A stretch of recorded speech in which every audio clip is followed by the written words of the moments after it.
আজকাল খবরের কাগজ কিংবা ভিজুয়াল মিডিয়া যাই বলুন, দুটি কথা খুব শোনা যাচ্ছে, দেখা যাচ্ছে।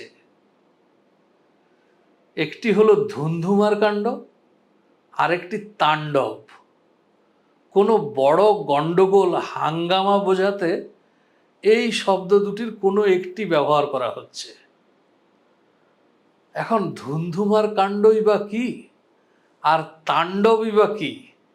এগুলো কি সত্যি গন্ডগোল? হলে কেমন গন্ডগোল? আসুন আলোচনা করি আজকের ভিডিওতে। প্রথমেই বলে রাখি, এই ধুন্ধুমার কাণ্ড এবং তাণ্ডব দুটিই হচ্ছে হিন্দু পুরাণের সঙ্গে সম্পর্কিত। এখন এগুলির মধ্যে হাঙ্গামা গন্ডগোল কতখানি আছে সেটি দেখার। প্রথমে বলি ধুন্ধুমার কাণ্ড। রঘুবংশ, অর্থাৎ যে বংশে ভগবান শ্রীরামচন্দ্রের জন্ম হয়েছিল, এই বংশে প্রত্যেকেই মহাপরাক্রমশালী রাজা, বীর যোদ্ধা ছিলেন এবং এই বংশের রাজাদের নামে বহু প্রবাদ বাক্য, বাগধারা আমরা ব্যবহার করে চলি। তো যাই হোক, এই ধুন্ধুমার কাণ্ড এই রঘুবংশের সঙ্গে সম্পর্কিত। রঘুবংশে একজন পরাক্রমশালী রাজা ছিলেন, নাম ছিল কুবলয়াশ্ব। কুবলাশ্বও বলা হয়। এই কুবলয়াশ্ব, তাকে প্রথম ধরলে ভগবান রামচন্দ্র হচ্ছেন দশম পুরুষ। তো এই কুবলয়াশ্ব তার রাজসভায় একদিন মহর্ষি উতঙ্ক এসে হাজির হলেন। মহর্ষি উতঙ্ক, তিনি বহু দূর থেকে এসেছেন, পশ্চিম দেশ থেকে এসেছেন। তার আশ্রম একেবারে মরুভূমির গায়ে। অদ্ভুত তিনি ছিলেন। ঋষিরা সচরাচর নদীর ধারে, জঙ্গলে কুটির আশ্রম করতেন, কিন্তু তার আশ্রম ছিল একেবারে মরুভূমিতে। বর্ণনা শুনে মনে হয় আজকের রাজস্থান নয়, বরং আরও পশ্চিমে বালুচিস্তান কিংবা ইরানের দিকের স্থান হবে। তো উতঙ্ক ঋষি এসে রাজাকে নিবেদন করলেন, ধুন্ধু নামে এক দৈত্য, সে বড্ড অসুবিধার সৃষ্টি করছে। সে ব্রহ্মার বরে, তাকে বধ করা খুব কঠিন কর্ম।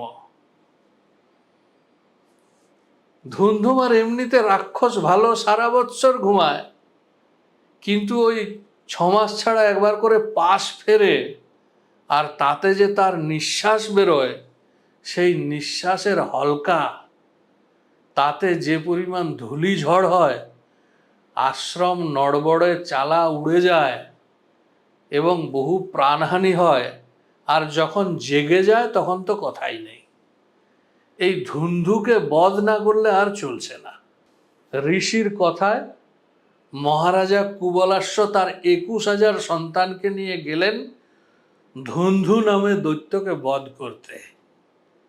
ধুন্ধুকে তো প্রথমে খুঁজেই পাওয়া যায় না।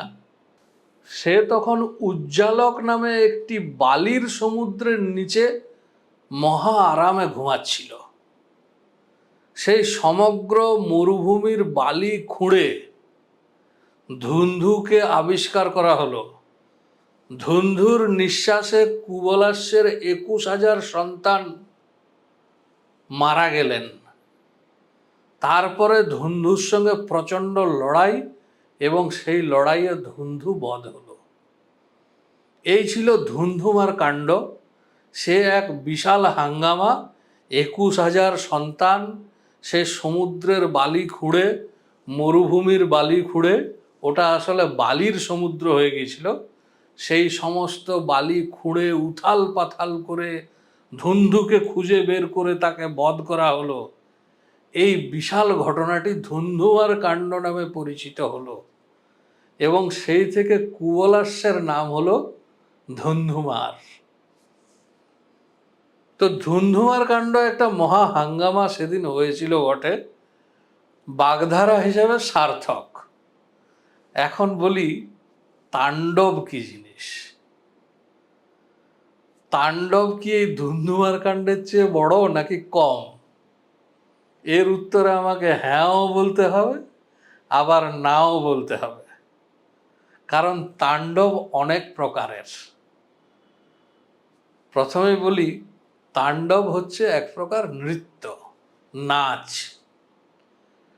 তণ্ডু নামে একজন ঋষি ছিলেন, মহর্ষি তণ্ডু। তিনি এই নাচের সৃষ্টিকর্তা। তার নাম অনুসারে এই নাচের নাম হয়েছে তাণ্ডব। তণ্ডু থেকে তাণ্ডব। এখন তাণ্ডব নৃত্য বলতে আমরা শিবের নৃত্যকে বুঝি। পুরাণ কাহিনীতে বলা হচ্ছে তণ্ডু এই নাচ দেবাদিদেব মহাদেবকে শিখিয়েছিলেন।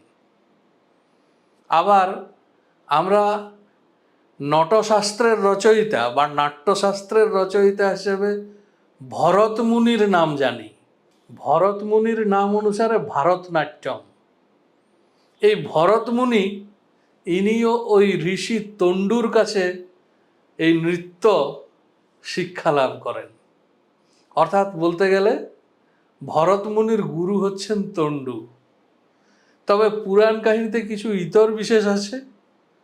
কোনো কোনো কাহিনীতে পাওয়া যায় যে এই সমস্ত নাচ, বিদ্যা, ব্যাকরণ দেবাদিদেব মহাদেবের সৃষ্টি। তার কাছ থেকে তণ্ডু এই নাচটি শিখে নিজের নামে চালিয়ে দিয়েছে। যাই হোক, মোট কথা হচ্ছে তাণ্ডব তণ্ডুর নামে তাণ্ডব। এবং শব্দার্থ চিন্তামণি একটি সংস্কৃত অভিধান, তাতে বলা হচ্ছে পুরুষের নাচ হচ্ছে তাণ্ডব আর স্ত্রীলোকের নাচ হচ্ছে লাস্য। সুতরাং পুরুষ মানুষের নৃত্য বলতেই তাণ্ডব বোঝায়, এবং তাণ্ডবের মধ্যে একটা পুরুষাত্মক ভাব আছে। এখন তাণ্ডব প্রসঙ্গে দেবাদিদেব মহাদেবের তাণ্ডব নৃত্যের কথা বলতেই হয়। সতী যখন দেহত্যাগ করলেন, সতীর দেহ কাঁধে নিয়ে দেবাদিদেব মহাদেব তাণ্ডব নৃত্য করেছিলেন। সেই তাণ্ডব নৃত্য ছিল ভয়ঙ্কর তাণ্ডব নৃত্য। পৃথিবী লয় হতে বসেছিল, মহাপ্রলয় হতে বসেছিল।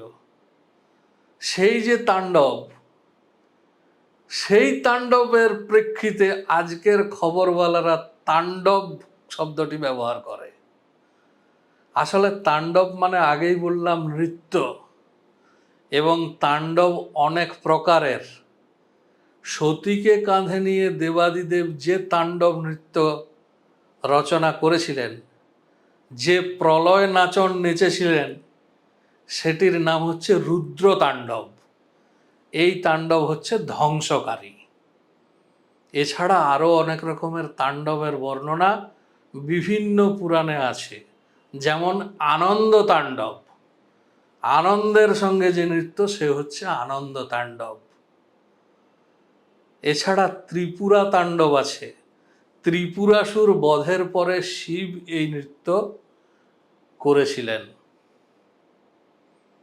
আরও অনেক রকমের তাণ্ডব আছে। একটি বিখ্যাত হচ্ছে গৌরী তাণ্ডব, যেখানে দেবাদিদেব শিব এবং পার্বতী দুজনে নৃত্যের যুগলবন্দি। এটা শিব তাণ্ডব নেচেছিলেন আর পার্বতী লাস্য নেচেছিলেন। এই তাণ্ডব আর লাস্যের যুগলবন্দি, এটি গৌরী তাণ্ডব নামে পরিচিত। সুতরাং তাণ্ডব যদি ধ্বংসাত্মক হয়, তাহলে সেটা ধুন্ধুমার কাণ্ডের চেয়েও বড় হবে। আর তাণ্ডব যদি আনন্দদায়ী হয়, তাহলে সে বেশ আনন্দবর্ধক হবে। একটি বিখ্যাত মূর্তি হচ্ছে নটরাজের মূর্তি। এই নটরাজের মূর্তি আপনারা দেখেছেন। এই নটরাজের মূর্তি, এটিও তাণ্ডব নৃত্যরত দেবাদিদেবের মূর্তি। এর একটা ব্যাখ্যা আছে, অনেক রকমের ব্যাখ্যা থাকতে পারে, কিন্তু ডান হাতে ডমরু হচ্ছে সৃষ্টির প্রতীক, বাম হাতে অগ্নি হচ্ছে প্রলয়ের প্রতীক, আর যে পা উঠে আছে বাম পা, এই উঠে থাকা পা হচ্ছে মুক্তির প্রতীক, আর যে পা দমন করে রাখছে সেই পা হচ্ছে আমাদের সমস্ত অজ্ঞানতাকে দমন করে রাখার প্রতীক। আর চারিদিকে যে অগ্নি বলয়, বৃত্তাকারে যে অগ্নি বলয়, তা হচ্ছে এই সমগ্র সৃষ্টির মহাশক্তি। এই হচ্ছে নটরাজ মূর্তির রূপক, নটরাজ মূর্তির ব্যাখ্যা। তো এখন খবর বলারাই হচ্ছে আমাদের বাংলা ভাষার ধর্তা কর্তা বিধাতা। তারা যা বলবেন, যা ব্যবহার করবেন, তাই সত্য। সকলে ভালো থাকবেন, সুস্থ থাকবেন। দেখা হবে পরের ভিডিওতে।